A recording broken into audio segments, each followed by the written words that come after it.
முதல் சுற்று முடிந்து இரண்டாம் சுற்று தொடங்கியிருக்கிறது. இந்நிலையில் முதல் சுற்றில் பங்கெடுத்து இறுதி சுற்றிற்கு தேர்வான மணிகண்டன் காயம் காரணமாக தான் விலகிக் கொள்வதாக தெரிவித்திருக்கிறார். இது தொடர்பான விவரங்களுடன் இணைகிறார் நமது செய்தியாளர் செந்தில். வணக்கம் செந்தில், சொல்லுங்கள். முதல் சுற்றில் பங்கெடுத்த வீரர் மணிகண்டன் தான் விலகுவதாக தெரிவித்திருக்கிறார். காயம் காரணமாக அவருக்கு ஏற்பட்ட காயத்தின் தீவிரம் என்னவாக இருக்கிறது?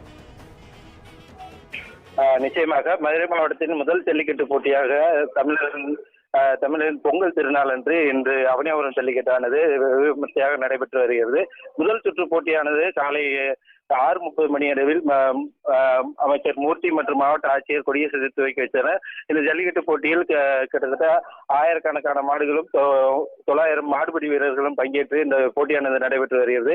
முதல் சுற்று போட்டியில் சுமார் 73 காளைகள் களம் காண்ட நிலையில் 11 காளைகள் பிடிபட்டது. இந்த முதல் சுற்றில் மணிகண்டன் மற்றும் சுஜித் என்ற இருவர் தலா 3 காளைகளை பிடித்து முதலிடத்தில் பெற்றிருந்தனர். இவர்கள் இருவருமே இறுதி சுற்றுக்கு தேர்வு செய்யப்பட்டனர். இந்த நிலையில் 38ஆம் எண் கொண்ட இந்த மணிகண்டன் என்பவர் காயம் காரணமாக இந்த போட்டியில் இருந்து விலகுவதாக அறிவித்துள்ளார்.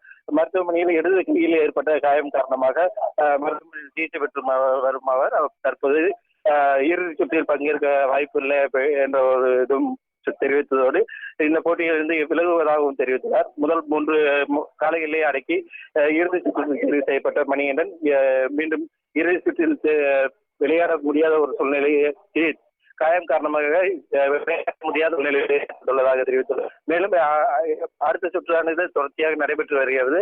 தொடர்ந்து ஒரு மணி நேரத்துக்கு ஒரு முறை சுற்றுகள் மாறப்பட்டு மாடுபிடி வீரர்கள் மற்றும் காளைகளும் களம் காண்டு வருகின்றனர்.